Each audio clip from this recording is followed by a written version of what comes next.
Olá, bolseiras e bolseiros de todo o Brasil, bem-vindos a mais um Bolsa Nerd. Eu sou a Débora e eu tô aqui com a Thames. Oi, Thames. Oi, dessa vez eu vim. Tô aqui também com o Gabriel. Oi, Gabriel. Olá.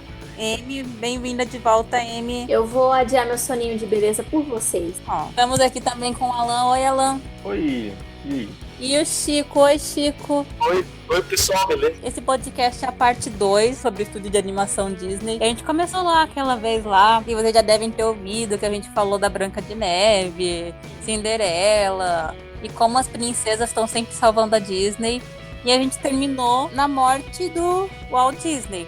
E esse podcast é a parte 2, quando a gente vai ver desse ponto até em diante, mas a gente vai focar especialmente em filmes originais, ou seja, não em parte 2 ou 3. Não, a gente não vai falar dos 3D nesse podcast, nem da Pixar, porque senão ia ser um podcast eterno. É a Disney depois do Disney, né?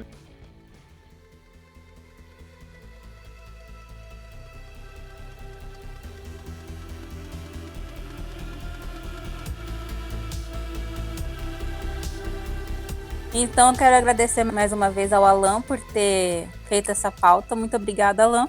Diversão. Então, a gente falou no primeiro podcast, Disney viveu uma era de ouro, né? Até que foi chegando nos anos 60, nos 66, o Walt Disney, que fumava mais que atendente de bar numa quinta-feira, ele morreu. Aí o estúdio, que já era um império, após a morte do Walt Disney, começou a entrar em tempos um tanto sombrios. O primeiro filme a ser lançado foi Mowgli, o Menino Lobo, que foi o último filme que se envolveu. Ele ainda tinha uma participação dele, então teve toda aquela coisa nostálgica, né? O filme ele é de 1967, foi lançado no fim do ano. A Disney sempre lança filmes pro Natal, normalmente, sabe?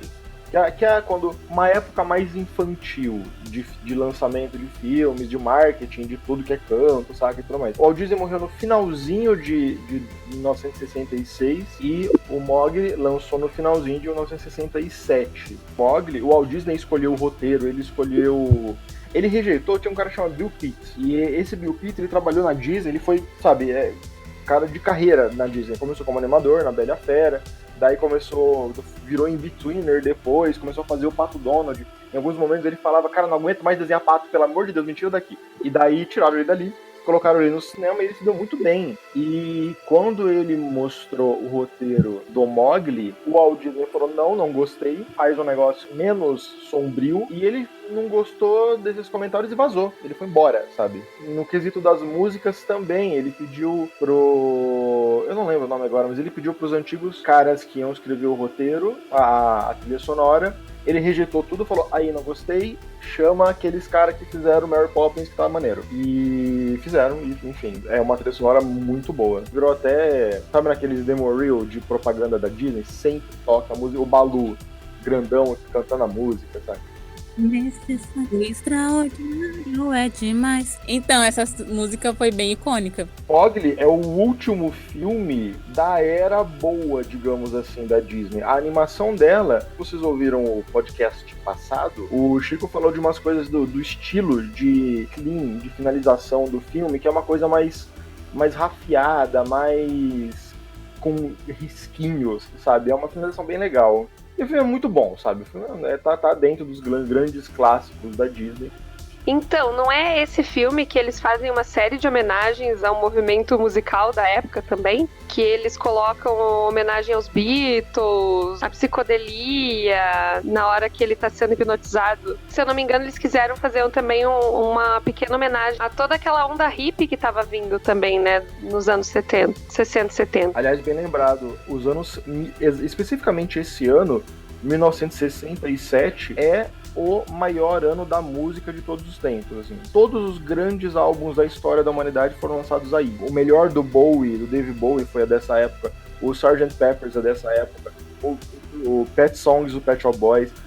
tudo surgiu aí, sabe? Mais ou menos, nesse ano. Eu não digo tudo porque Led Zeppelin 4 é de 71 e Led Zeppelin 4 é um dos melhores álbuns da vida. Eu ia falar isso, eu ia falar de Led Zeppelin.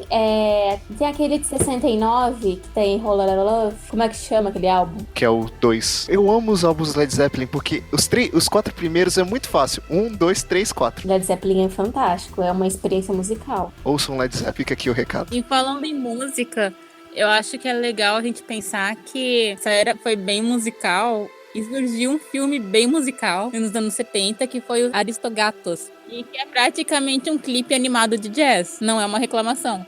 E cara, a Marie, é impressionante a popularidade da Marie. Ela é muito popular, porque assim, o filme em si não é tanto conhecido entre essa geração, mas se você perguntar pra uma criança de, sei lá, 6 anos quem que é a Marie, ela vai saber quem que é. Ela é aquela personagem kawaii, sabe? Ela é como se fosse a Hello Kitty ocidental. Sim, ele se popularizou a imagem, né? Sim, a Marie mesmo, ela é muito popular, assim. Tanto que eu nem associo ela aos Aristogatos, porque eu associo ela como personagem próprio. Ela virou uma marca própria. É uma personagem que tomou uma proporção tão popular que ela foi terceirizada também. Todo ano sai uma linha de caderno delas. Ela é muito popular também no Japão. Assim, tem vários personagens da Disney que são muito populares no Japão. Tipo o Stitch. Tem os personagens de parque da Disney. Uns ursinhos que você compra assim, parque, que dentro do Japão eles são muito populares.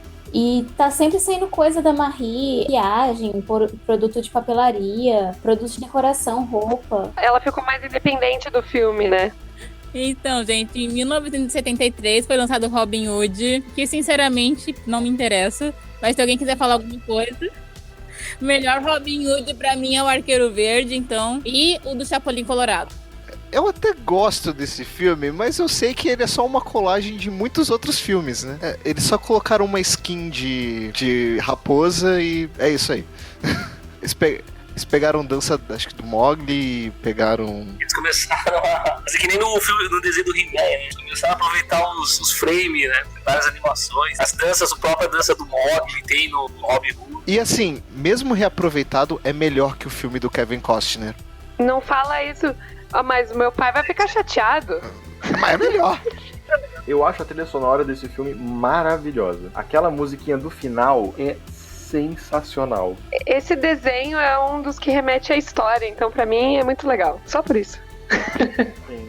Ah, não, mas ele é divertido, sim. Sim, eu achava super divertido. Acho que foi um dos primeiros que eu vi, por sinal. Acho que é porque meu pai gosta do Robin Hood.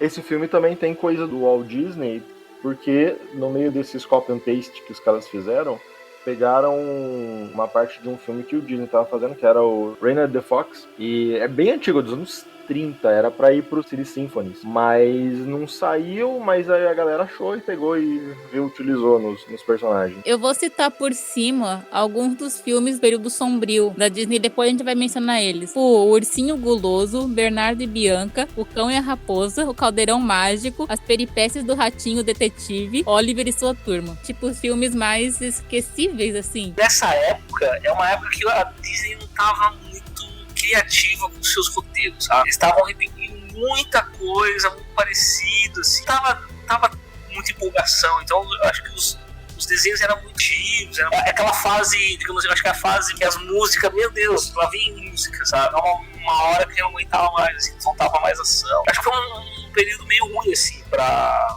bilheteria, assim, e pro sucesso das animações da Disney. Oliver e Sua Turma, eu sei que é um filme bem legal, eu não assisti, mas assim, eu conheço várias pessoas que adoram esse filme. O Caldeirão Mágico tem uma princesa perdida da Disney. Muita gente criticou o filme porque achou ele muito sombrio pra Disney, que eu acho uma bobagem. Mas Bernardo e Bianca foi tipo a prova de que a Disney tinha chegado no fundo do poço, porque assim, não aconteceu isso com todas as fitas de Bernardo e Bianca, mas tinha um momento em que a cena era assim, caindo assim, prédio, e aí nesse prédio, num canto assim, alguém colocou um quadradinho com um filme pornô. É, a capa de uma Playboy.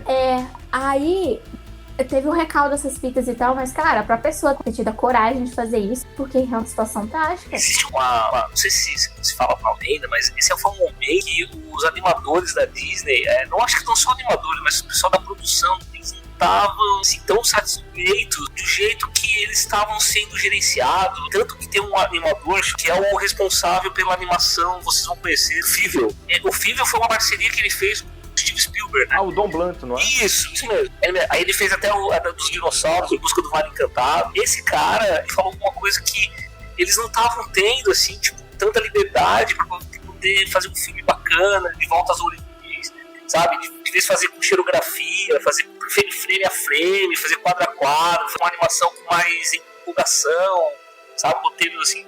Eles queriam fazer alguma coisa mais. Tanto que depois que ele fez um filme, fez muito sucesso, aí ele fez a parceria do filme. Foi aí que a Disney resolveu, poxa, olha, os caras passavam na nossa frente aí, ó, né? Somos a Disney, né? Não podiam ficar pra trás, né, da DreamWorks. Né? Mas assim, eu acho que era muita questão de que tava faltando orçamento mesmo. Apesar disso que eu falei, eu discordo que os filmes da época são ruins. Bernardo Bianca é um filme que eu gostava. Se o Diego tivesse aqui, ele com certeza ia defender Oliver Stone. Ele gostava muito desse filme. O problema não é que os filmes são ruins, eles poderiam ser inferiores, mas eu acho que ruim é uma palavra muito forte. Eu acho que o problema é que eles estavam muito sem orçamento. Então, assim, investir em marketing, quando você tá com o orçamento apertado até pra produzir o filme, é muito difícil. Olha, o problema mesmo não é nem falta de orçamento, porque a Disney nessa época tinha grana para cacetas. E o problema é que o Walt Disney morreu e a galera antiga ficou realmente sem um referencial. Tanto que os filmes começam a melhorar quando toda a equipe estavam com o Walt Disney desde o começo. Essa galera vai embora. Quando a nova geração se estabelece, é justamente quando os filmes começam a ficar bons. Então, não sei, me parece que é uma coisa de produtor, sabe? Muito dedo de produção, a galera batendo cabeça, os Nine Old Men batendo cabeça também, né? E assim, apesar de tudo, Bernardo Bianca teve uma sequência. Ah, e teve? Foi o primeiro a ter sequência, na minha memória. Bernardo Bianca na Terra dos Cangurus. Se alguém viu o filme, que se manifeste. Eu sou um imbecil da Disney, assisti tudo que eles já fizeram. Este filme é melhor do que o primeiro, Bernardo Bianca, mas eu não vou dizer isso nunca. E eu acho que é importante ressaltar duas coisas muito importantes nessa época. Primeiro que nessa década de 80 foi quando começou a surgir o estúdio Ghibli, que também nasceu uma grande potência da animação e também para concorrer com a Disney. Mas o estúdio Ghibli nunca foi um concorrente. Ele tem bilheterias muito grandes no Japão, mas mundialmente ele nunca foi de fazer blockbusters que arrasam quarteirões, então... Só que a Disney é quem distribui os filmes da Ghibli no Ocidente. Então, assim, eles não estão concorrendo. E ainda tem essa, né, também. Não, mas é que eu falo assim, num ano Ghibli lança Nausicaa e depois a Disney lança o Caldeirão Mágico. É desleal, não tem nem como comparar. Em termos de qualidade, sim, mas eu garanto que no ano de lançamento, mais gente viu o Caldeirão Mágico do que viu Nausicaa. Sim, aqui no Ocidente, mas, por exemplo, o Fível e os outros filmes de 85, não, sabe? Eu acho que esse é o problema. A Disney, ela ficou como segundo ou terceiro escalão, sabe? Aliás, um detalhe, em todos os momentos em que a Disney falou, gente, vamos juntar, estamos sem grana, keep it simple. Vamos manter as coisas simples. Eles acertaram. A Disney com muito dinheiro, com muita ideia, com muita gente metendo o dedo, geralmente dá errado. Quando a Disney fala, vamos fazer um negócio aqui bonito, barato e ok, dá certo. O Dumbo foi assim. Nessa época aqui, olha, o Ursinho Puff é de 77 e Bernardo Bianca também de 77. Com a Raposa de 81, Caldeirão Mágico de 85. Nesse momento, como nada desses filmes fizeram sucesso, muito embora tenham suas qualidades, puta, o Cão e a Raposa é um dos filmes mais agressivos, sabe? Nível Morte do Mufasa do Rei Leão, de todos dessa época, saca? Nível Bambi de tristeza, que é um filme, enfim. Mas, veja bem, aí em 85 os caras perceberam que, não tá mais dando certo, vamos fazer um filme mais barato possível. E fez O Ratinho Detetive, que eu detesto, mas eu sei que é muito bom o filme, sabe? É um filme muito bem feito. E por sinal, nessa época os filmes começaram a ser feitos por computadores, né?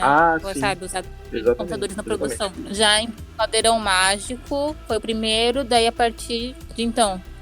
O Caldeirão Mágico, que eu li do Dedo, eu achei muito legal a premissa. Só que aí, eu acho que o problema dele foi mais... As críticas caíram muito em cima.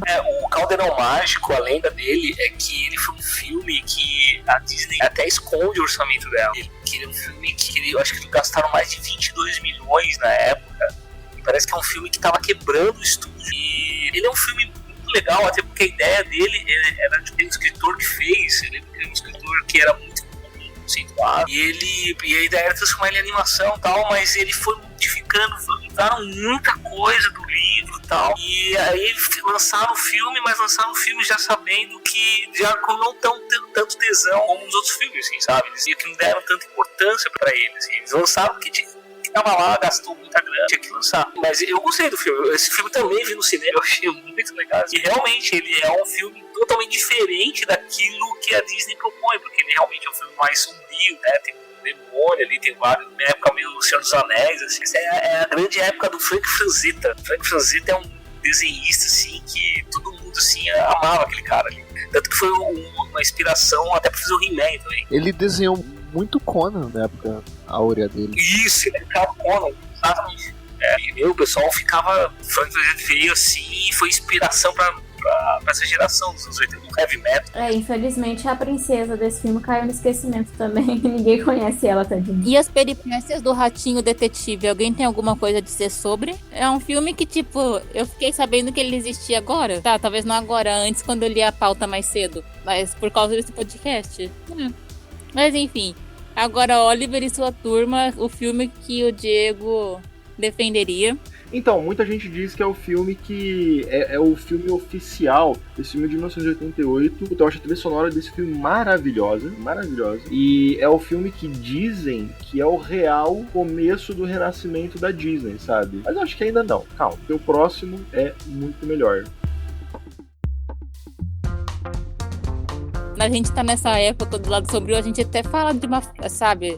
Então esse filme, tarará. Mas assim, esse próximo filme é um filme que eu adoro. Eu sei que a Amy é louca por esse filme. Antes de falar, fazer um panorama, que nesse momento nós temos os estúdios Ghibli já lançando as paradas da hora. Em 88 é o ano do Akira, só pra ter uma base. Então...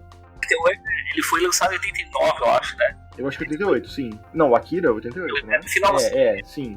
Eles são todos filmes de Natal. E aí, assim, ou seja, o Walt Disney, que antes era... O Walt Disney, a pessoa, o Sr. Disney, ele comprou os direitos do Ursinho Puff porque ele queria muito ter uma série de filmes que nem tinha, sei lá, filme dos Flintstones, que lançava 15 por ano, sei lá, um por ano, e aí vendia pra caramba. Ou desses, sabe, dessas coisinhas assim. Mas assim, vamos combinar, esses filmes produzidos em série, sabe, filmes, sei lá, do Asterix e Obelix, eram filmes legais, mas não dava pra competir. Nesse momento, em 88, ou nos anos 90, já que vamos começar agora, Estúdios Disney tá com competidores de peso contra ele. E daí eles falaram, olha, ou a gente faz funcionar esse negócio, ou a gente vai ser soterrado pelos caras que estão muito melhores.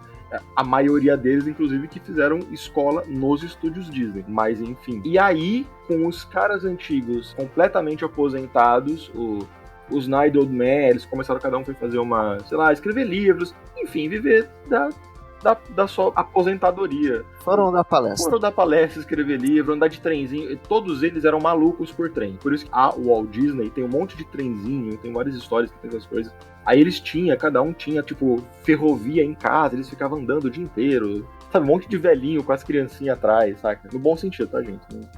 Enfim, sem Michael Jackson envolvido. A história do o primeiro animador afrodescendente da Disney, Floyd Norman. Tem eu não sei se a Netflix ainda tem um documentário sobre a história do Floyd Norman. Floyd Norman, ele é o último animador que teve contato realmente com o Walt Disney, que está vivo, parece. E ele foi um dos responsáveis pela animação do Mob. Ele entrou e saiu várias vezes do estúdio da Disney. Ele saiu, entrou, foi mandado embora algumas vezes.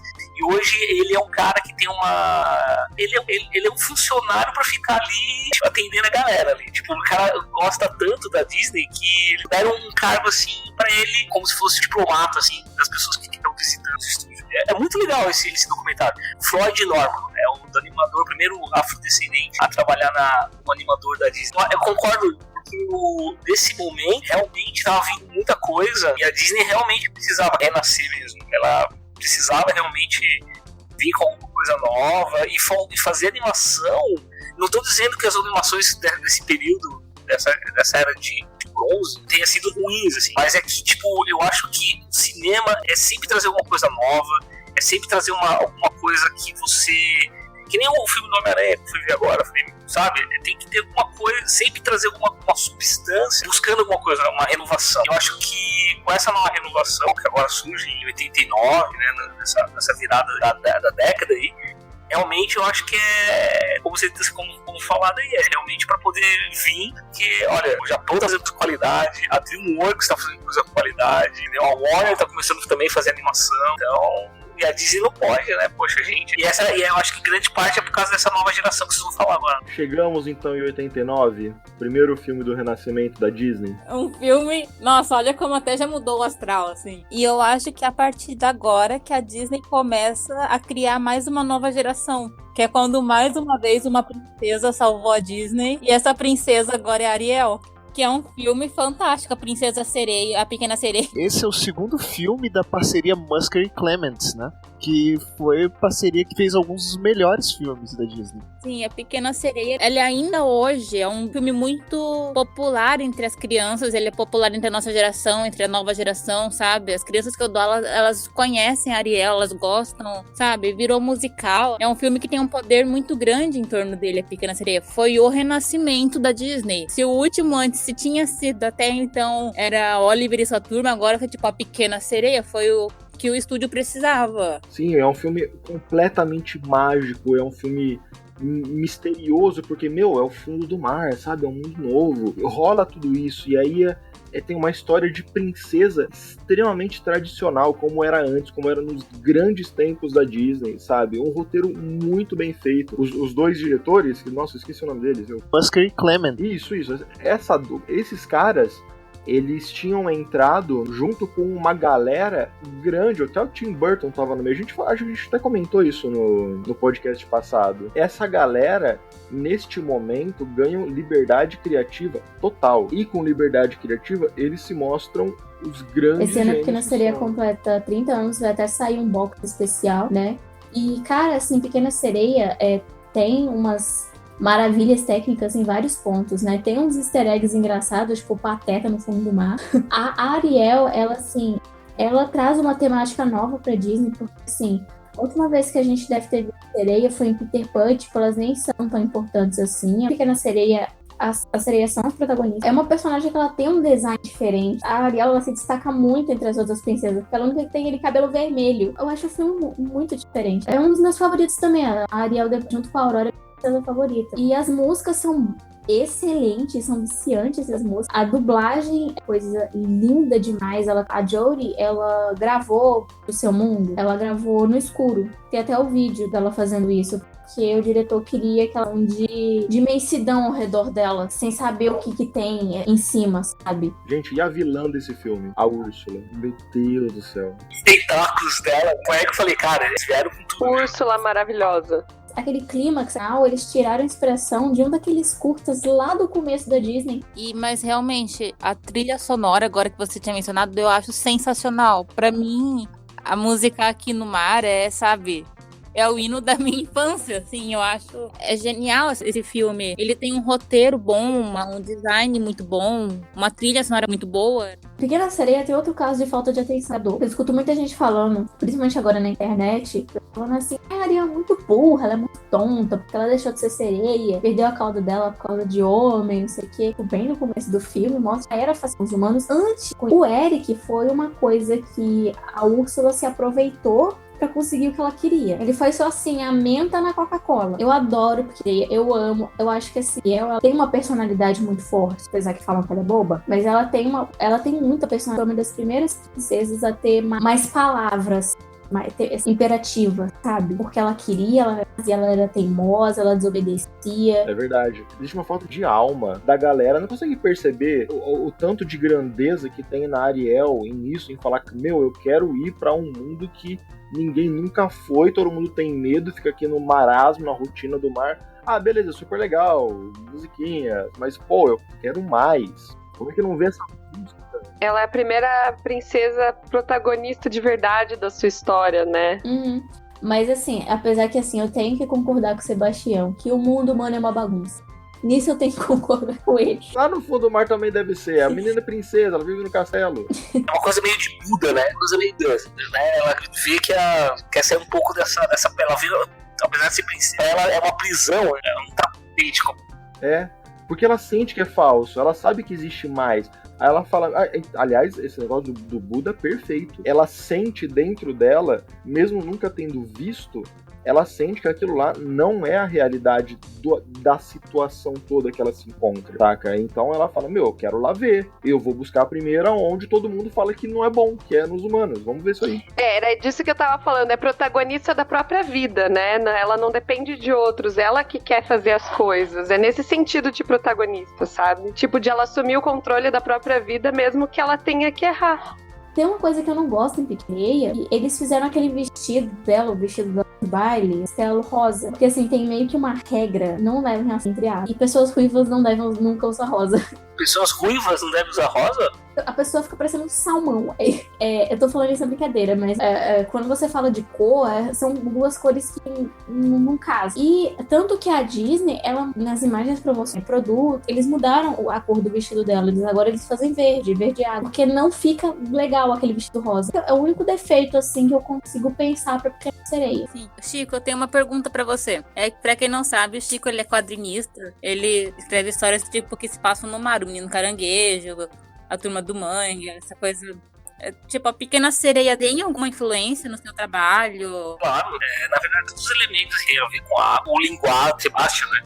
Não sei se é Sebastião em português. Referências pra mim. Na verdade, eu comecei a desenhar assim, por causa. Eu ganhei quando tinha a parte de 16, 17 anos. Eu ganhei uns livros da Disney que ensinava a desenhar a Pequena Sereia, o Sebastião, que era muito complicado, era muito complexo, e o linguado e também o príncipe. E tinha a Úrsula também. Só que a Úrsula eu não cheguei a desenhar, né? E aí eu ganhei essa série do Pequena Sereia, da Bela e a Fera e do Aladdin. Tinha o Iago, o Gênio. E aí foi aí que eu comecei a treinar mesmo, pegando esses livros assim. Né? Com certeza. Disney é uma referência, acho que mundial. Quando eu era criança, passava uma série da Pequena Sereia na TV Cruz. Eu assistia bastante e pra mim a única referência de Sebastião que eu tinha na vida era do caranguejo. Aí quando eu conheci uma pessoa chamada Sebastião, eu fiquei chocada. E existe? Não, Sebastião é o caranguejo, mãe. Não pode. Sebastião não é nome de gente, mãe. Sebastião é nome de caranguejo, tá ali. Mas outra coisa que eu adoro em Pequena Sereia é que criou alguns nomes para coisas, por exemplo, a questão do garfo, né? Que eu não lembro como é que era o nome em português, mas em inglês chama Dingle Hopper, o garfo, que é como o Sabidão fala. E é uma coisa assim que ficou tão icônica. E um dos souvenirs na Broadway que você podia comprar depois de ver o musical era uma escova em formato de garfo. Ela fez tanto sucesso que você pode comprar em uma das lojas do parque, ou uma Disney Store. E o musical, eu queria comentar brevemente, o musical, ele tem um elenco, assim, muito bacana. O Sebastião, ele é... Acho que vocês não vão saber de nome, então eu vou falar do personagem que ele é conhecido, que é o Tyrus do Unbreakable Kimmy. É muito bom. Ele é muito... No palco, eles tiveram uma solução muito boa. Foi fazer com que os atores usassem patins. São cenas debaixo d'água. Porque a pessoa andando não dá aquela fluidez, não dá aquele feeling. Então eles falaram, vamos botar patins em todo mundo e vai ser assim. Você percebe, vendo ela cantando, principalmente ela, né, que é uma estrela, ela mexe como se ela realmente estivesse debaixo d'água. E é mágico, cara. Você assiste ela debaixo d'água, porque ela faz tão bem feito. Só tem uma coisa que eu não gosto no musical, que é o figurino de sereia, porque eles fizeram uma cauda dupla. Tem uma saia longa que cobre toda a perna, só que tem uma cauda que ela fica pendurada atrás. Então, assim, tem momentos do funciona, por exemplo, quando de bruços sobre uma rocha, a cauda que tá atrás, ela vai subir, e aí dá um efeito muito legal. Só que, assim, você vê ela dando, funciona muito bem. Então, é a única coisa do musical que eu realmente não gostei. E falaram que quando trouxeram pro Brasil não foi aquela coisa da Broadway, diferente de outras produções, tipo Rei Leão, todo mundo fala que Rei Leão é lindo. Sereia, pelo que eu vi, assim, foto, crítica, foi um nível muito inferior, que não parecia nenhuma produção da Broadway. E também com a Pequena Sereia, foi quando começou essa ideia de ter princesas internacionais, né? Princesas pros continentes. A Pequena Sereia, se eu não me engano, é dinamarquesa, certo? Não, mas a Dinamarca ainda é na Europa. Não, mas ela tem características que não é... Por exemplo, as princesas antigas, elas não têm muito lugar, sabe? Essas de agora pra frente, eles começaram com uma ideia de, não, agora a gente vai fazer uma princesa símbolo de cada continente, de cada lugar, sabe? Vão ser bem específicos. É verdade, tanto que tem uma cena bem no final do filme que faz referência à estátua que tem da Pequena Sereia na Dinamarca. Agora, a versão original é muito triste. Meu Deus, como é triste a história.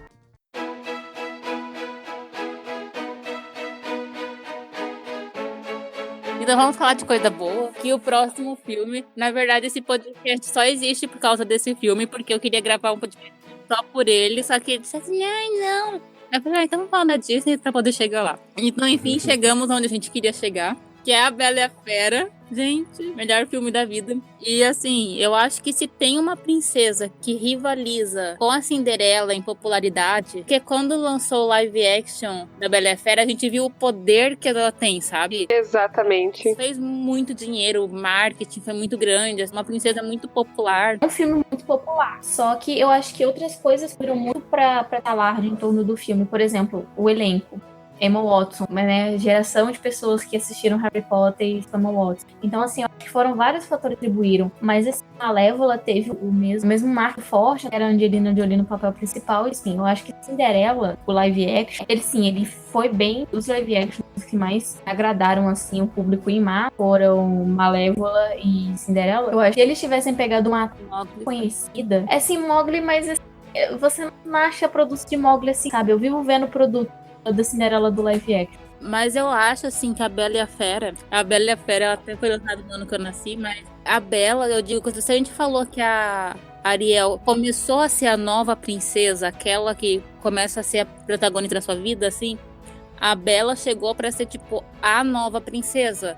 Porque a história é sobre ela, a gente vê um perfil diferente e um senso de identificação muito grande com o público. Porque, então, ela tem essa questão da personagem, que ela é muito mais relacionável, ela tem aquela magia do castelo, a fera, o vilão que é diferente, que não é uma bruxa, que é o Gastão, que é um vilão totalmente real. Então é um filme, já é de um conto bem conhecido da Bela e a Fera, e é um filme sensacional, é uma trilha sonora incrível, é incrível. E ela não é nascida princesa também, né? Não, ela não é de sangue. A Cinderela também não é nascida princesa. A Cinderela não é nascida princesa. Cinderela é. Sim. Ela nasce na família real, numa pequena família real. Nobreza, né? Os próximos à realeza. Daí... Ela é da nobreza. A nobreza, exatamente. Olha isso no filme. Sim, o pai dela era de alguma coisa da nobreza e quando os pais morrem... Não, quem era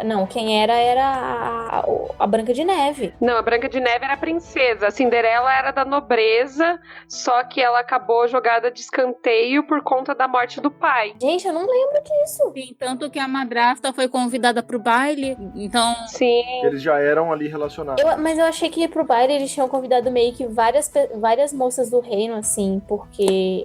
Não. Era só da nobreza. Tem várias adaptações que colocam a Cinderela como plebeia, digamos assim. Mas no Disney e na história original, ela é... Original não, né? Nossa, eu não lembrava disso. Eu acho que eu vou até rever o filme. Mas a Bela, ela no caso, é camponesa. A Bela, ela é um esquema... Nesses novos filmes da Disney, eles começaram também a pegar alguma coisa, do mesmo jeito que eles tinham feito bem no comecinho, nos anos 30, 40, eles começaram a pegar perfeitamente no imaginário das pessoas. Quando você pega esses monomitos, esses estudos de roteiro e de história, e você pega esses filmes da Disney dessa época, esses 4 principalmente, que vão ser o da Pequena Sereia e os outros 3, Bela e a Fera, no caso, Bela e a Fera de 1991, depois, ela tem um arquétipo de personalidade, assim, de verdade, eu posso falar por dias sobre esse filme, eu posso fazer teses de mestrado sobre essa personagem. Primeiro de tudo, vamos falar de um tema meio periférico chamado representatividade. É uma falta de criatividade muito grande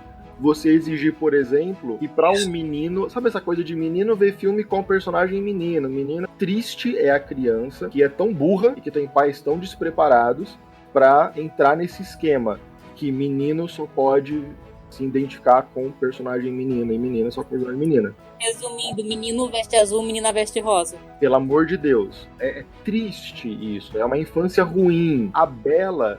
ela é o arquétipo de qualquer pessoa. Olha só, todo mundo aqui é nerd, correto? Todo mundo aqui lê livros, correto? Todo mundo aqui, na escola, teve problemas com os coleguinhas de classe, que era basicamente um mando de bonobo que ficava jogando merda um no outro, enquanto você fala, cara, não acho interessante. Estou correto? Eu prefiro o meu livro, eu prefiro o meu gibi. Nossa, eu era muito zoada. Mais ou menos todo mundo era a Bela. A Bela, pensa naquela cena inicial da musiquinha da Minha Aldeia que ela canta. Ela consegue olhar para a aldeia dela quase que de fora. Ela não nasceu ali, ela chegou ali. Tem esse detalhe na música que fala. E aí ela começa a falar, nossa, eu consigo perceber como todo mundo funciona, mas ninguém consegue se perceber como eles próprios funcionam. A única coisa que eles falam é olhar pra Bella e falar, nossa, que estranha, nossa, que pessoa fechada, nossa, ela não se dá bem com ninguém. Vocês veem algum indício de que ela não se dá bem com ninguém? Ela se dá bem com todo mundo. Ela conversa com todo mundo, ela dá bom dia pra todo mundo. Exato. Ela se interessa por todo mundo. Ela pode não ser aquela pessoa que ela se conecta com todo mundo, mas ela se relaciona... Não, mas ela não é. Ela não é porque as pessoas não se conectam com ela. Ela tá em outra e a galera tá lá comprando pão e vendendo ovo. E olhando pra bunda das mulheres que passam na rua. Ela tá em outro rolê. E ela fala, meu, eu tento me relacionar com esses caras. Eu não vou ficar aqui julgando, você deveria ser, blá. Não tem. Ela não tem isso. Então ela é uma personalidade extremamente forte, extremamente generosa. Se você compara com a Fera também é um nerdão, porque ele é um príncipe, ele é culto, o tamanho da biblioteca dele, o tamanho das coisas dele, mas esse cara, ele é um nerd que se importa com a aparência, vocês lembram? Ele foi enfeitiçado por causa de uma bruxa que chegou lá disfarçada de mendiga, pediu comida, o cara falou, sai daqui, feia. E daí a mulher se mostrou uma bruxa poderosíssima e muito bonita, se apresentando como muito bonita, daí amaldiçoa ele. E aí, quando ela vira uma bruxa bonita, aí que ele respeita a bruxa e fala, irmão, você tá tudo errado, seus valores são todos invertidos. Ele é um nerd, mas é um nerd chato. Sabe o nerd que vira... Enfim, é o nerd que se perdeu na vida. O nerd que aceitou aquela... eu não sou bonito mesmo, então... Sabe, porque todo nerd tem um pouco de baixa estima. Aí todo nerd se acha meio feio. Não, eu também não sou feio, vou ficar aqui excluído em casa, jogando Minecraft o dia inteiro. É isso aí. E é isso que ele faz. Até que alguém chegue perto dele. Só que quando esse nerd chato, pessoas chegam perto dele, ele reage, ele é agressivo. Ele não acha que as pessoas... Porque na cabeça dele ele tá tão pra baixo, já tá tão vitimizado, digamos assim, que ele acha que todo mundo tá contra ele. Não tá, sabe? As pessoas estão tão de boa. O mundo é muito mais de boa. O mundo é muito mais a visão da Bela do que a visão da Fera. Eles são basicamente o mesmo arquétipo. O Gaston, a vila inteira, mas a vila inteira é como se fosse uma amálgama. A vila toda lá, da Bela. É como se fosse uma massa disforme. E o Gaston é o topo dessa pirâmide. Manja aquele filme do Brad Pitt, Zumbi? Aquela vila é aquilo. Tanto que a personagem feminina da vila são 3. É como se fosse uma hidra de 3 cabeças e todas agem igualzinho. Sim, era isso que eu ia falar. Elas não são gêmeas, mas elas parecem gêmeas. É a mesma coisa. Então é todo mundo uma massa. É todo mundo tudo igual. O Gaston, ele é o símbolo máximo. Ele é exatamente o hétero topperson que faz academia e vai tomar torre de chopp no shopping de regata. Cara, aquela música do Gaston, falando as qualidades dele, você fala, mano, como pode, sabe? Porque lá você percebe que ele caça, ele mata geral, ele mata animais por prazer, ele é peludo, sabe? Então tem um monte de coisa falando, ele come ovo, 15 ovo, 20 ovo por dia. É 100% o hétero topperson de academia. E assim, quando a Bella se depara com esse cara, ele fala, olha, não tem a menor chance de rolar, eu não sou desse seu mundo. Eu não tenho nada a ver com isso. Quando a gente gravou o podcast do filme da Bela e a Fera, o live action, a Amy falou uma coisa muito, assim, do Gaston, que me chama muita atenção, que ele é o vilão que a gente pode encontrar na rua, sabe? Ele é muito legal, porque ele é aquele homem babaca que ele acha que ele pode fazer tudo porque ele simplesmente pode. Que ele acha, sabe? Que ele acha que porque ele gosta da menina, a menina tem que gostar de volta. Uhum. Que acha que tem tudo na mão e que acha que o mundo gira em torno dele. Então a gente vê que a Bela e a Fera, ela tem personagens que você vai se relacionando ao longo do filme, você vai relacionando eles com as pessoas à sua volta, sabe? Você tem a Bela, que é a menina que ela vive meio que estivesse de fora do mundo em que ela tá, porque ela tem uma coisa muito grande de conhecer o mundo. Ela vive acima, né? Porque ela se adapta muito bem, ela não tem nenhum problema em ali. Ela só quer mais coisas, mas ela fala que quer mais coisas sorrindo. Ela tá tranquila estando ali ou não estando ali. Ela tem a fuga dela, sabe? Sim, aí você tem a fera que você vê nele, uma pessoa que já foi traumatizada, uma pessoa que tem um problema de autoestima muito grande, tudo que acontece ao torno dele. Aí os personagens do castelo, o pai da Bella, entende? Você vai relacionando o Gaston. É extremamente rico. E assim, essas conexões que as pessoas fazem, nem sempre ela é direta, nem sempre ela é automática. Este cara aqui é o Gaston. Às vezes sim, porque o Gaston é uma pessoa bem óbvia. Você vê na academia e fala, meu, certeza Gaston, certeza que tá tudo bem. Mas, normalmente, essas conexões, elas são só no inconsciente, digamos assim, sabe? Você vê o filme e você fala, nossa, mano, eu gostei tanto da Bella, eu não sei porquê. E aí, depois de algum tempo, você começa a resolver coisas da sua vida, de timidez e de problemas, que você fala, mano, eu não tinha condições de resolver isso antes. Mas depois que eu vi o filme, alguma coisa no meu cérebro encaixou que eu sou uma pessoa um pouco melhor. Eu aceito melhor. Eu não sou mais o fera escondido aqui no meu quarto, vendo o Felipe Neto no YouTube. Eu sou outra coisa melhor, sabe? E aí você vai melhorando, você vai, não vou clicar no YouTube, vou pegar um livro, coisas assim. Vou ver um vídeo melhor, sei lá. Então, e aí depois de 15, 20 anos, você fala, nossa, o filme era bom mesmo. É disso que é feita uma obra de arte. E é isso que, sabe o termo, um livro clássico, um filme clássico. Esses filmes clássicos, que são realmente clássicos, que a gente volta o tempo todo, que daqui a 100 anos as pessoas vão estar assistindo Bela e a Fera e falando, nossa, na época nós era bem da hora, hein? Conseguia fazer umas coisas legais também. Eles são filmes clássicos porque eles não é que a gente vê pra entender o filme. A gente vê Bela e a Fera pra entender a gente mesmo. A gente vê pra saber o que tá passando na nossa alma e se entender e se melhorar e tudo mais. Esse é o poder de um filme da Disney quando bem feito nesse nível. Sim, mas assim, só pra lembrar, sabe? Que é tipo, a gente falou tipo assim, o estereótipo do Gaston, mas assim, isso não significa que o cara nerd vai ser necessariamente legal também, sabe? Acho que é só lembrar que tipo, assim, o Gaston, ele não é um babaca porque ele é forte, assim. Ele é babaca porque ele acredita que ele pode fazer as coisas porque simplesmente pode. É uma pessoa que não respeita a vontade da outra pessoa. Agora que você falou que todo mundo aqui é um pouco da Bella, e a gente falou do Gaston, eu lembrei de uma coisa. Além de que quando eu tava na escola, eu tinha essa coisa de ser considerada esquisita e tal. Sempre tinha um menininho galãzinho da turma, que as meninas eram loucas com ele. E já aconteceu de um ou outro, assim, me perguntar assim, você quer ficar comigo? E eu falava não, porque eu achava o menino horroroso. Sabe? Então, assim, realmente, a Bella, ela é muito identificável. O grande problema dele é que, além de ele ser um babaca, é que as pessoas autorizavam ele a ser babaca e davam toda a legitimidade pra ele poder fazer e acontecer do jeito que ele quisesse. Então, essa é a grande questão. Agora, veio uma viagem aqui na minha cabeça, que grande parte dos filmes eles retratam várias questões relacionadas exatamente ao comportamento, nosso comportamento dia a dia e tal.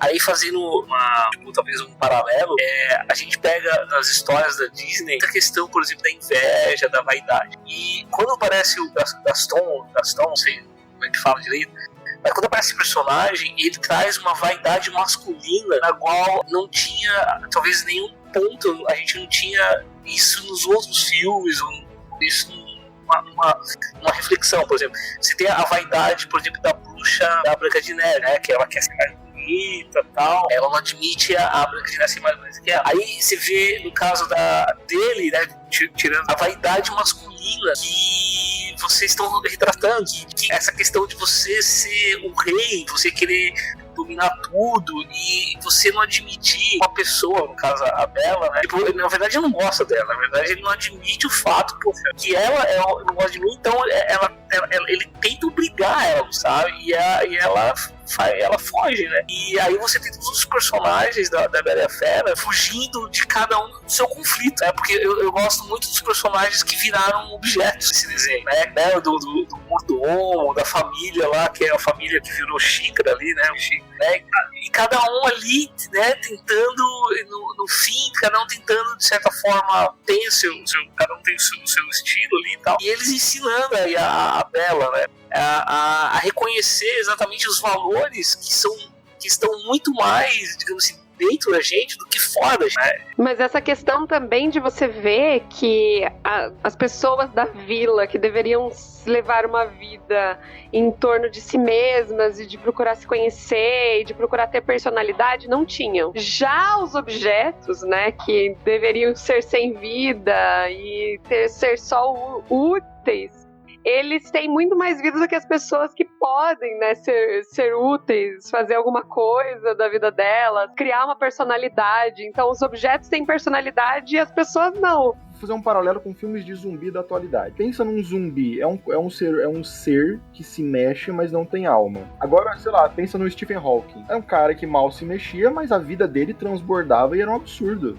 Então, assim, o que define... Qual é a definição real de você ter uma alma, de você ser alguém, de você ter uma vida? Não é você fazer as coisas todos os dias iguais. E veja bem, os objetos do Castelo da Fera faziam as coisas todos os dias iguais. Em algum momento eles abandonaram, eles começaram, tá bom, vamos... O cara não quer que a gente abra as cortinas, o cara não quer que a gente limpe aqui, então vamos ir deixando. Mas, no geral, eles faziam as mesmas coisas.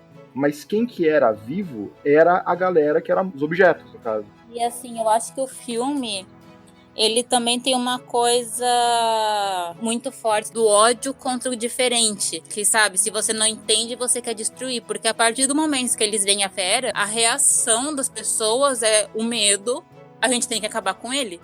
E a Bella diz, não, gente, vocês não estão entendendo, ele não é assim, sabe? Ela tenta e as pessoas não escutam, porque eles simplesmente se deixam levar pelo medo do que eles não entendem. Aí vai todo mundo, sabe, naquela cena que eu acho muito forte, que vai todo mundo, tipo, pegando pedaços de pau, de pedra pra atacar o castelo, que você vê que é uma força de ódio, de medo tão grande. Impulsionada pelo Gaston. Mas sabe o que eu vejo? É que o Gaston, ele era um caçador e ele tava em busca da última caça dele, sabe? Eu vejo ele assim. E a Bella era o alvo mais provável dele, né? Porque a Bella não era como os outros, que aceitavam quem ele era. Então, para caçar uma bela dama, eu preciso forçá-la ao casamento. Essa seria a última caça. Mas aí, quando a Bella apresenta a fera, ele encontra finalmente aquilo que ele estava tanto procurando, sabe? A última caça definitiva que ia transformá-lo na pessoa que ele sempre quis ser.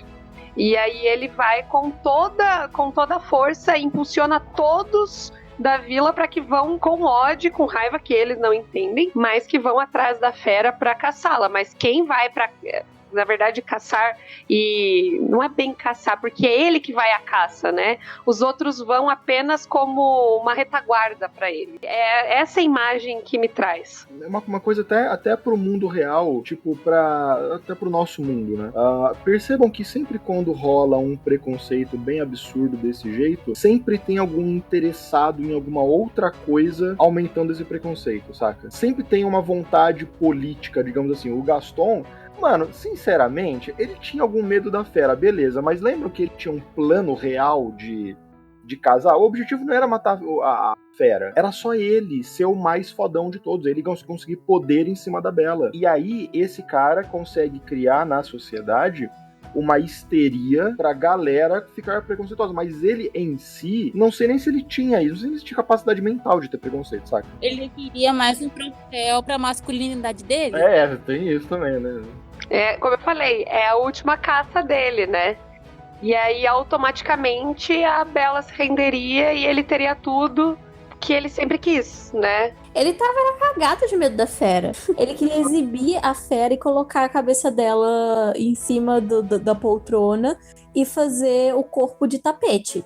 Pra exibir que, nossa, eu matei a fera e casei com a Bella. Agora, tem outra coisa que eu queria comentar, é que os filmes da Disney geralmente tem tipo umas 2 músicas que são muito icônicas pro filme. Acho que Bela e a Fera foi o primeiro em que nenhuma dessas 2 músicas muito icônicas foram cantadas pela princesa em si, mas foi cantada por algum outro personagem. E no caso de A Bela e a Fera, são personagens bem coadjuvantes. A primeira é, claro, a Bela e a Fera, né? E a segunda é Be Your Guest. Be Our Guest. Be Your Guest. Be Your Guest. Sim, essa cena que ficou fantástica no live action. Ficou muito, muito legal. Sim. Eu acho que Be Our Guest é o Under the Sea da Bela e a Fera. A música A Bela e a Fera é cantada pela Madame Samovar, né? A primeira é pelo Lumière e a outra pela Madame Samovar. E, cara, como eu choro com aquela música. Tanto que no live action, eu não sei o que aconteceu na cena que tocou aquela música, porque eu tava chorando demais, meu olho tava tudo inundado, eu não vi nada. Mas assim, A Bela e a Fera, ele é um filme apaixonante. Ele tem um visual muito bonito, ele tem personagens muito bons, ele tem uma música muito boa, sabe?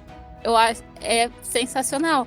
Antes de começar o podcast, o Chico e o Alan estavam comentando daquela cena de transformação da Bela, da Fera e tal. Eu queria que vocês falassem mais disso. Essa era uma época, como se faz uma animação? Você, animador, recebe, hoje em dia no caso, você recebe os frames-chave da animação, você fala, olha, a Bela está nessa posição, aí ela tem que vir para esta outra posição, e depois no final vai terminar assim. E aí você vai fazendo as coisas do meio, sabe? Esses caras, nessa época, eles tinham a liberdade criativa para falar, não gostei, apaga tudo. Aliás, às vezes nem mandava, às vezes falava, olha só, irmão, tô precisando fazer a Fera se transformar, se vira.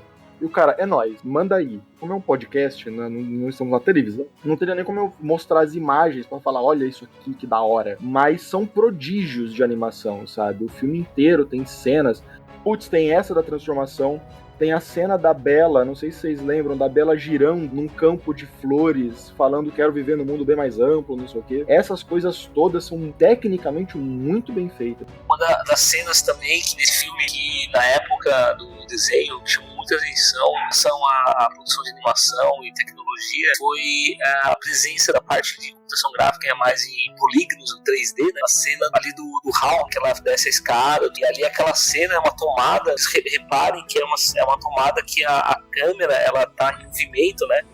E aí movimentando todo o cenário, então aquela cena ali, então foi uma cena assim de grande, assim, chamando assim a parte tecnológica, assim, o uso do 3D, uma coisa mais assim de cenário, os efeitos mais de textura, mas ali um grande cenário mesmo, que depois acabou virando essencial pro filme Tarzan, né? O Tarzan, toda a parte dele ali, essa parte assim de pulos e tal, então foi uma tecnologia que começou ali sendo utilizada, deu certo, e, né, mas agora a parte da animação, o animador, que é o Glen Keane, né, que é o cara, né, que foi responsável para fazer o design da Fera, e ele fez baseado, acho que ele tinha búfalo na sala dele e tal, e ele pegou vários animais, né, leão, chifre, misturou esses animais para poder construir a Fera. Eu não sei se na mitologia a Fera não era um animal, era uma coisa meio, não era isso, né, era uma outra identidade, acho que não tinha uma identidade, não sei como é que era na literatura, mas eu sei que o Glen Keane, ele pegou, misturou vários animais, e aí tem a cena da transformação, que ele tava falando, que pra mim é uma cena de animação mais assim, linda, que é a parte que ele se transforma em humano, você desenha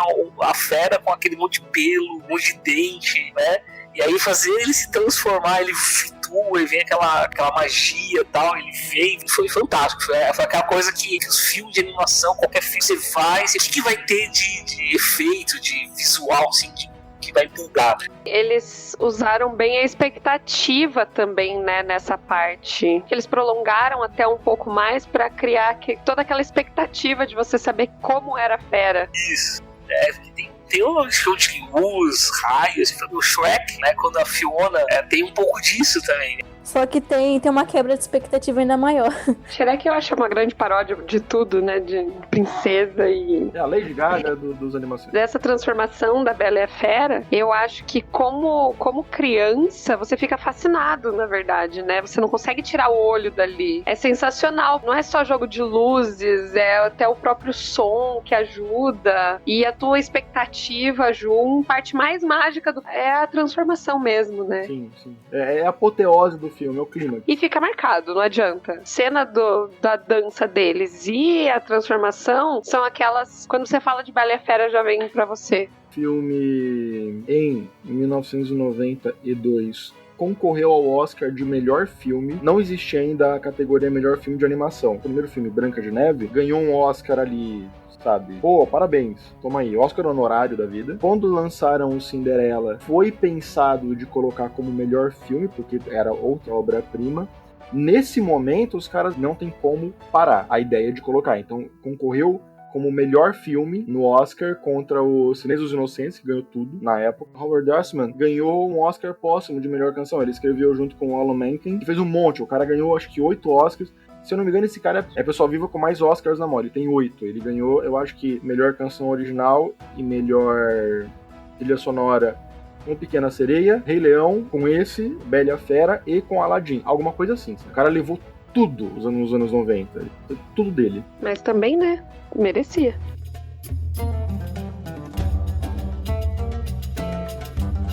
Falar de um filme que o Gabriel tá aqui só por ele, que é o filme do Aladdin. Quando eu penso em filme de protagonismo masculino da Disney, eu penso no Aladdin, assim. Aladdin! Ai, gente, eu amo esse filme. Sério, eu me divirto muito. Foi meu filme de criancinha, saca? Tipo, que a gente comprou o VHS, eu via 55 mil. Teve a série animada também. Nossa, a série animada é muito boa. Teve, maravilhosa. É boa, né? É raro isso. A do Hércules também é muito boa. É, não é raro não. Séries animadas gente são boas, normalmente. Não, Pequena Sereia também era legal. Timão e Pumba também. Teve do Lilo e Stitch também. Eu acho que é um dos filmes que eles arriscam mais, né? Sim, eles colocam num cenário de Oriente Médio. Será que é arriscado? Eu achei bem clássico, porque é Mil e Uma Noites. É arriscado, mas é arriscado padrão Disney, sabe? É porque eles pegam uma crônica que é muçulmana. Isso já é super arriscado. A Mil e Uma Noites, não. Mil e Uma Noites é bem antes. Mil e Uma Noites é só persa. Não. Ela faz parte do cânone do Mil e Uma Noites. É uma das histórias do Mil e Uma Noites. O que eu estou dizendo é que o Mil e Uma Noites é de muito tempo antes do islamismo. Ele tem muito da cultura persa e não só islâmica mesmo. Mas ele tem... Não é de muito tempo antes do islamismo. Ele tem muita coisa islâmica nele. Quer ver? Eu pego até a abertura do Mil e Uma Noites aqui, que ele fala de Alá. Então, é porque assim, na verdade, o Mil e Uma Noites, ele traz também crônicas anteriores ao período muçulmano. Ele faz uma coisa que os irmãos Grimm fizeram. Isso. Só que você ir atrás de um livro que fala sobre muçulmano, sabendo que existia um pouco de preconceito. Em 92 não era tanto. Era diferente. Como eu falei, é um arriscado nível Disney, assim. Logo no começo de Mil e Uma Noites. Em nome de Deus, o misericordioso, o misericordiador. Primeiro trecho que aparece em Mil e Uma Noites. Então, tem muito de cultura islâmica ali. Uhum. É um preconceito contra o Oriente Médio que, assim, já existe há muito tempo. Então, assim, você fala na Arábia, aí todo mundo já pensa em quem? Terrorista e bomba e não sei o quê. Todo mundo tem essa visão muito negativa da Arábia. Nessa época, não tanto. É mais aquela coisa, tipo, de 92, eu acho que ia estourar a guerra do Golfo. Então tinha um pouquinho de preconceito, sim. O Aladdin, ele é muito carismático. Ele é o protagonista masculino mais carismático que você tem na Disney. É impossível você ver o filme e você falar: eu não simpatizei com esse cara. É impossível. Você pega torcendo por ele em 5 minutos de filme. Ele segue muito a jornada do herói ali, de ter um cara que tá no mundo comum e tem um desafio, tem um portão pra se provar e tudo mais. Sim, mesmo ele em si sendo sendo completamente um anti-herói, porque, primeira cena é ele roubando. Tem aquele arquétipo do bom bandido, sabe? Aquele cara que é o ladrão, mas ele tem aquela nobreza dentro dele. Ele é o diamante bruto, como eles falam no próprio filme. Ele é o primeiro filme, se não me engano, da Disney a ter uma princesa não branca, né? A Jasmine, ela foi a primeira princesa não branca da Disney. Eu gosto muito dela porque ela tem muita atitude, assim. Eu acho que dessas princesas, Ariel, a gente já falou que ela tinha muita atitude também, a Bela, mas a Jasmine tem um pouco de sensualidade também. Porque ela tem aquela roupa que mostra o corpo e tal, aquela roupa mais judalisca, assim. Ela tem aquele corpo meio hourglass, sabe? Tipo, que ela tem aquela cintura definida, aquele quadril mais um pouco mais largo. Eu acho que ela tem uma sensualidade que as outras princesas não têm. E ela toma posse disso. Não é aleatório. Todas as princesas são bonitas, mas ela sabe que ela é bonita. Ela usa isso como arma pra vencer o mal. Além de outras várias habilidades dela, essa é mais uma que ela pode usar. Ela tem um tigre de estimação. Começa por aí. E o tigre é bravo. Quando alguém vai fazer alguma coisa, ele ataca. Começa por aí, né, gente? Ela domou um tigre e ninguém percebeu, né? Ela é parte integrante da ação o tempo todo. Tudo. Ela é muito presente no filme. É uma princesa que ajudou a salvar o dia, né? E é claro, a gente não pode deixar de mencionar o gênio, que é uma das coisas mais sensacionais das animações Disney. Eles colocaram um personagem cartoon, todas as piadas dele é ele se transformando em alguma coisa. É cartoon clássico aquilo ali. E é cheio de referência que você olha, tem coisas ali que, como é que eu não vi? Que, tipo, não é tão pra criança algumas piadas. Como é que eu não vi? E, claro, a gente tem que falar, a voz do Robin Williams no original em inglês é sensacional. A dublagem em português é uma sacanagem de bom. Espetacular. Parabéns ao Márcio Simões que dubla, porque é um negócio, assim, por melhor que seja a dublagem em inglês do Robin Williams, que é excelente, Robin Williams brilhante, me dá estranheza ainda de ouvir do tão boa que é a dublagem em português. Então, esse é um dos filmes que eu não consigo assistir em inglês por conta do apego à dublagem, que é muito boa. Rei Leão também não consigo. Eu acho que Scar é superior ao máximo em português. Pra mim, esse filme provoca muita empatia. Você não fica imune à música do Aladdin cantando sobre a própria miséria, a própria desgraça. Assim como você não pode não ficar feliz com o gênio mostrando toda a felicidade que ele pode proporcionar. A questão da clausura da Jasmine. Você não fica imune a isso. Ele provoca muito mais sentimento, empatia pelo outro, assim, sabe?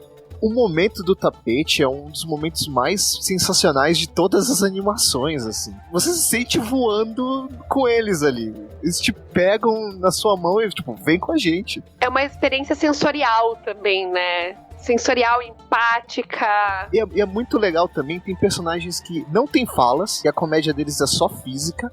O macaco, o Abu, e o tapete, e são engraçadíssimos. Eles têm personalidade. É um filme muito bem feito.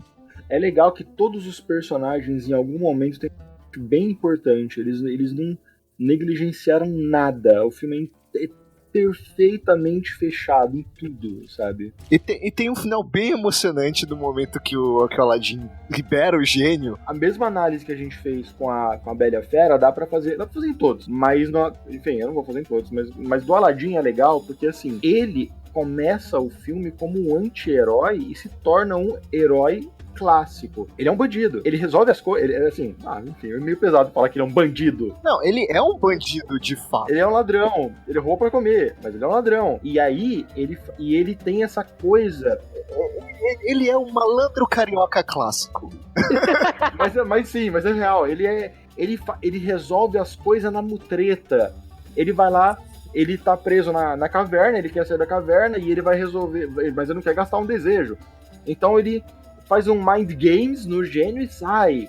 Então, assim, ele é muito trickster. Quando ele se depara com a Jasmine, as perspectivas de vida dele mudam. Ele fala, cara, a vida que eu tinha, eu conseguia resolver muito bem sendo um ladrão, uma pessoa mais ou menos medíocre e um anti-herói. Agora, eu não consigo mais resolver com isso. Eu posso chegar num gênio e falar, gênio, me transforma num príncipe, mas eu sei dentro de mim que é falso. Então ele precisa ser melhor do que isso. Aí tem um conflito dele que é, maravilhoso, que é a parte que ele briga com o gênio, e que aí ele gasta o último pedido dele, o segundo pedido dele, pra fugir da água lá, pra ser salvado de morrer afogado. E aí ele começa e ele conquista a dignidade de príncipe dele, sendo realmente um herói e salvando tudo.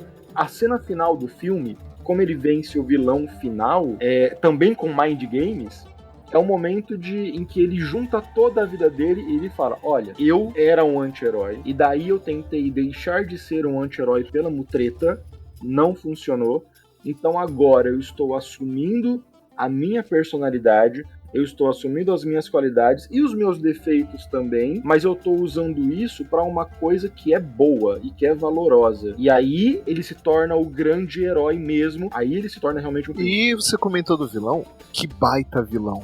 O Jafar é muito bom. Quer dizer, muito bom e ser mal. Porque você olha, o bicho é ruim. É ele que leva a trama no sentido de roteiro, sabe? Ele que faz todos os planos ali do mal, ele leva tudo. E ele tem esse ar meio não, ele é um bruxo que tá sempre ali. Muito legal. Eu quero falar uma coisa do Aladdin, que existe um filme maravilhoso que demorou uns 20 anos pra ser feito.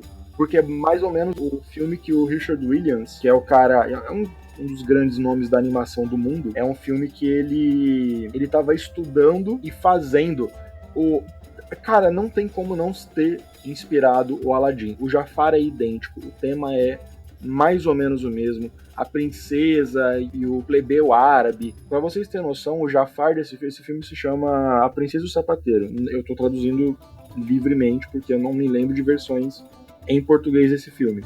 O Jafar tem 6 dedos. E o cara anima todos os dedos, e cada dedo tem um anel diferente.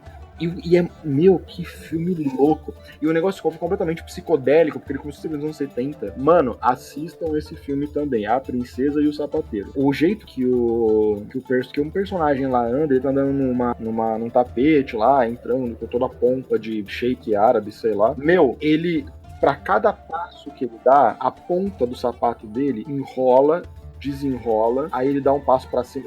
Manja o Monty Python, aquele Silly Walk? Não sei se vocês lembram dessa sketch. O sapato do personagem faz mais ou menos todos aqueles movimentos em cada passo que ele dá. Cara, é um deslumbre de animação que é inacreditável. E o tanto que esse cara jogou tudo fora e começou a fazer tudo de novo também é impressionante. Recomendo demais esse filme. O nome em inglês é The Princess and the Cobbler.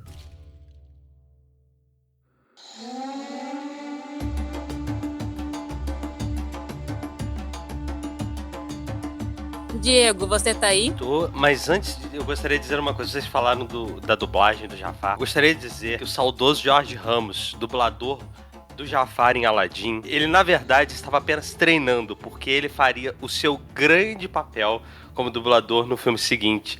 Porque ele não só é Jafar, ele também é Scar em O Rei Leão. Você acabou de explodir a minha cabeça, eu não tinha reparado até hoje. Ele não contente em fazer um dos maiores vilões de... Ele fez os 2 dos maiores vilões da Disney. Ele tinha contrato, assim, maiores vilões da Disney sou eu. Ponto. Gente, a gente vai falar do Rei Leão. Pra muitos é considerado o maior filme da Disney, que é o Rei Leão. Eu acho que é a Bela e a Fera, mas é um dos maiores filmes da Disney. Mas tem a melhor música de todos os tempos, que é Hakuna Matata. Foi uma injustiça do Oscar ter premiado Essa Noite o Amor Chegou, em vez de ter premiado Hakuna Matata como a melhor música.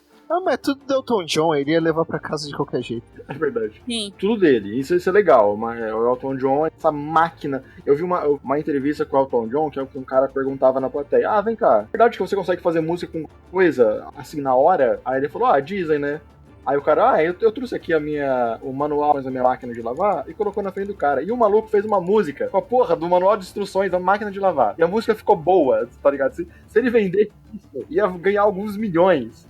Tá? O cara é uma máquina de fazer música boa, o Elton John. É inacreditável. Falando do Rei Leão de 1994, é o primeiro filme que os caras se juntaram pra fazer o roteiro do zero, sabe? Não existe nada de referência. Todo o resto dos filmes ou é conto de fada, ou são livros. Não. O Rei Leão é inspirado em Hamnet. Há controvérsias que eles roubaram aquele filme lá do Estúdio Ghibli. É isso que eu ia dizer, o filme o Kimba, o Leão Branco, as semelhanças são relativamente grandes, mas... Estou ignorando o Hamlet e estou ignorando o Kimba. Mas a esposa do Tezuka mesmo falou que, tipo, se for, eu não sei, mas eu fico muito feliz porque meu marido se inspirou em muitas das obras Disney pra fazer os... O Astro Boy foi inspiradaço no Mickey em termos de traço. Sim, o Tezuka tava muito suave quanto a isso, saca? Mas assim, é um roteiro original, ok, tem um arquétipo, assim, o próprio Shakespeare falava, gente, só existe 5 histórias no mundo, não existe nada além disso, a gente só conta elas de jeitos diferentes pra chamar atenção, mas só. Então, ok, mas é um roteiro completamente original. Não existe Timão e Pumba no Hamlet. Existem os 2 personagens lá, que eu agora esqueci o nome, que são inspiração pro Timão e Pumba, mas... E o Hamlet também é um pré-adolescente chato pra caramba, não para. E tem a mãe do Hamlet, que é uma vagabunda, enfim. Não é o assunto sobre o Rei Leão. Uma curiosidade é que ele é o único filme da Disney que tem dublagem em uma língua nativa africana, que é Zulu. Acho que eles só foram fazer algo parecido com isso agora com Moana, que ela foi dublada em um dialeto Maori da Oceania. Sim. Até então, nesse tempo todo, não teve nada. Mas eu só sei que Rei Leão tem um musical na Broadway que é maravilhoso de lindo. É um filme que ele tem toda essa coisa... Ele é visualmente muito bonito porque tem animais. É na África, que é aquele cenário da savana maravilhoso. Esses 4 filmes da retomada, do renascimento da Disney, são os 4 filmes mais rentáveis. Olha só, cada filme desses lucrou mais do que PIB de países pequenos, sabe? É coisa de bilhão, é coisa de... Os filmes, somado com merchandising, cara, dava pra, sei lá, dá pra construir 3 parques da Disney em cima do outro. Dava pra juntar muito dinheiro, comprar a Marvel e fazer mais dinheiro. Pois é, exatamente. Mas assim, sério, aliás, vejam nas listas das maiores bilheterias de todos os tempos, o Rei Leão está lá. Ele só foi superado por Frozen. Até então ele não tinha uma bilheteria maior. Ainda, ajustando pela inflação, Frozen ainda não passou. Um detalhe minúsculo de Frozen, só com merchandising de vestidos para criança, Frozen chegou à marca de 1 bilhão de lucro. Só com um produto. Sem considerar bonequinha, sem considerar CD, sem considerar mochilinha. Isso sem considerar também as coisas não licenciadas que se aproveitam de Frozen. Só pra ser mais específico e retomar o assunto do Rei Leão, ele é a 40ª maior bilheteria de todos os tempos, até o dia de hoje, que está sendo gravado. Dá uma subida e veja mais ou menos por cima quantas bilheterias são de depois do Rei Leão. Porque hoje em dia... A grande maioria, porque tem o 3D, tem... Não, na época ela foi a segunda maior, ela ficou atrás de Jurassic Park. Eu acho, se eu não me engano, ela foi a maior bilheteria da época. Só perdendo pra Jurassic Park porque, bom, estamos no início dos anos 90, dinossauros, né, então... Hoje em dia é muito fácil você chegar a bilheterias absurdas, porque o 3D puxa muito, é um negócio muito mais caro. A população do mundo aumentou pra caceta, a China virou uma grande potência, então o mundo inteiro tá vendo mais filmes. Então, esses filmes novos são mais fáceis. Cara, eu lembro que eu fiquei putaço quando o Alice do País das Maravilhas do Inominável ficou, sei lá, 6ª maior bilheteria de todos os tempos. Falei, mano, que inacreditável, só porque é 3D. E o filme é horrível. E o ingresso tá muito mais caro também. Eu tenho um detalhe, o dublador do LeFou e do Timão tá mais ou menos afastado da animação, porque ele se mudou aqui pra minha cidade pra ser um hippie, morar na selva e dar cursos de místicos, tá ligado? Que plot twist! Eu vejo ele na rua direto, no banco, ele tá bata branca, saca? O cara tá sendo professor de bruxaria de uma amiga minha. É tão maravilhoso, tá ligado? Mas então, pessoal, Diego, eu vou deixar você falar do Rei Leão, porque eu sei que você tá aqui só por isso. Cara, o Rei Leão é um filme que talvez o fato de eu gostar muito dele venha por uma razão emocional, talvez, mas toda vez que eu assisto ele me dá uma sensação diferente. Eu lembro que na penúltima vez que eu assisti, que foi antes de eu assistir com a Amy, porque ela não tinha assistido até eu assistir com ela, eu tava vendo aquela cena das hienas perfilando, e aí eu me toquei, peraí, isso é uma referência às marchas nazistas. E aí minha cabeça explodiu que eu, tipo, caralho, o Scar é uma versão do Hitler, sabe? Ele é o ariano, tipo assim, que é o ariano que não é ariano, ou seja, ele é a hiena que não é hiena, sabe? Ou seja, tem vários elementos subcamadas dentro da história de Rei Leão que, pô, quando eu fui assistir no cinema, eu fui assistir em 94, eu, minha mãe e minha prima, vamos assistir, cara, eu não chorei vendo a morte do Mufasa. Eu digo, essas pessoas ficam horrorizadas quando eu digo que nunca chorei com a morte do Mufasa, mas o filme, pra mim, ele é uma obra-prima, assim, da construção. Eu lembro que a minha boca foi no chão quando eu li que a cena do estouro dos gnus, né, que é aquela parte em que o Mufasa morre, aquilo demorou 2 anos para ser animado. Não foram 2 meses, não, 2 anos. Eu fico pensando, cara, como é que pode? Quanto tempo pra fazer uma cena que dura tipo uns 30 segundos? É uma jornada de amadurecimento, né? Ela é literalmente isso. Hoje, mais velho ainda, eu tenho uma noção melhor disso. Porque assim, o Simba, ele tem uma visão extremamente romantizada do que é ser rei, né? Quando a gente tem lá no começo do filme, né? Quando tanto a apresentação pra ele, né? Tudo que o sol toca é seu, depois tudo que eu quero mais é ser rei. E aí a gente vem a morte do pai, o medo de que a culpa de que aquilo tenha sido culpa dele, né? E aí ele não querer assumir, principalmente por causa disso, né? Não é por uma questão de simplesmente fugir da responsabilidade, é muito mais por uma questão de culpa. E depois ele voltando pra lutar pelo que é certo, né? Aí realmente uma questão de amadurecimento do personagem. Inclusive é por isso que eu acho que Rei Leão 2 perde um pouco comigo, que o Simba é um pai banana em Rei Leão 2, sabe? E, tipo, quebra um pouco dessa jornada de amadurecimento dele. Essa sequência da morte do Mufasa até Hakuna Matata é uma aula de como a Disney manipula o seu sentimento. Porque eles te jogam lá embaixo com a morte do Mufasa e depois, daqui a pouco, você tá cantando Hakuna Matata. A música, ela não serve só pra deixar o Simba alegre, ela serve pra deixar você alegre e depois ela ter, tipo, traumatizado. Sim, depois de um baque que você leva quando você vê, né, um um homicídio, porque aquilo é talvez o primeiro contato de alguém com um homicídio planejado, um crime que a gente consideraria hediondo hoje, né? Foi a primeira morte que muita gente viu, com certeza. E a cena é muito forte, você vê o Scar pondo as mãos na pata do Mufasa, olhando na cara, tipo, eu vou te matar. O que mais me chama a atenção, assim, tem toda a jornada que o Simba tem que fazer até o poder, né? Galgar o seu lugar como um rei que ele é por direito, né? Mas eu tô falando de noções básicas de política também.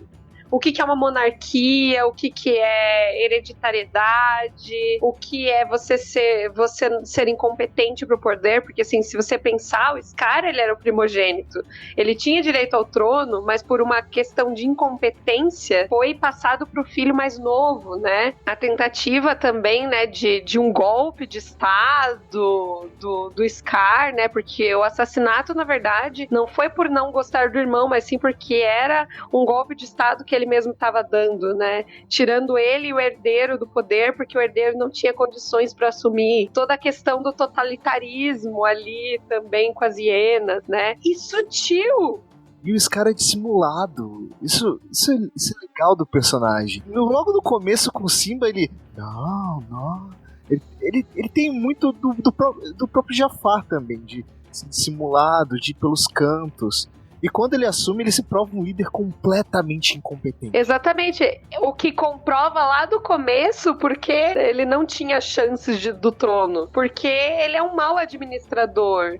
Ele não sabe quais são os reais problemas dos que estão abaixo dele. Ele não entende sobre o ciclo da vida. Ele não entende que ele tem que manter o equilíbrio de tudo aquilo. Como o Mufasa estava tentando fazer com o Simba desde o início, né? Não caçar além do que ele precisam, né? Porque provavelmente é isso que aconteceu com o Scar. Ele caçou muito além do que aconteceu. Os bichos fugiram por causa de não ter como... A terra não tem como prosperar, porque não tem como adubar e tudo mais. E acaba tendo o desgaste e a morte. E é por isso que a Pedra do Rei, né? Que é o cenário de onde tudo isso acontece, está daquele jeito. Toda uma questão de você entende como é a administração, o Estado, como é que se mantém, como é que um rei deveria ser. Eu diria que não é Hamlet, é muito Maquiavel. Porque assim, professor de história tem que saber, né? Mas ele usa muitos preceitos de Maquiavel. Você tem que ser um rei que é conhecido como piedoso, mas que as pessoas tenham medo de você por conta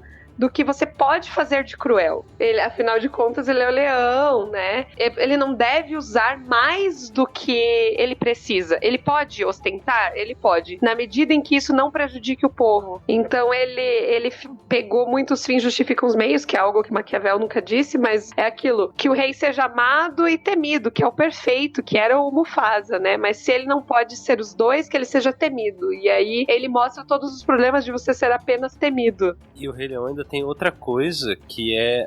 Ele trata de tudo isso e ele ainda trata de espiritualidade. Porque, além dele tratar da própria morte do Mufasa, a gente vê uma coisa, de certa forma, religiosa com o Rafiki, né? Que é a parte de que o Simba conversa com o espírito do próprio pai, né? Tem todas essas camadas e profundidade. E uma coisa, assim, que... É óbvio, mas anos depois que eu fui perceber, que é quando o Simba, o Timão e o Pumba olhando para as estrelas do céu e aí eles dão a explicação, cada um dá a explicação do que são as estrelas, né? O Simba fala, né, que falaram que eram os reis. O Timão fala que são vagalumes que ficaram grudados naquela coisa grande azul escura. E o Pumba fala que são bolas de gás explodindo a milhões de quilômetros dali. E óbvio, quando eu era criança, tipo, funciona pra piada que ele fala depois. Pumba, pra você tudo é gás, né? Só que estrelas são bolas de gás explodindo a milhões de quilômetros daqui. É exatamente isso. Estrelas são exatamente essa definição. Obrigada, pessoal, por ter acompanhado mais um Bolsa Nerd. Continue olhando nossas redes sociais, nosso blog. Tem muita gente legal aqui escrevendo. A gente tá buscando fazer um conteúdo bem bacana. E é isso, até a próxima. Beijos.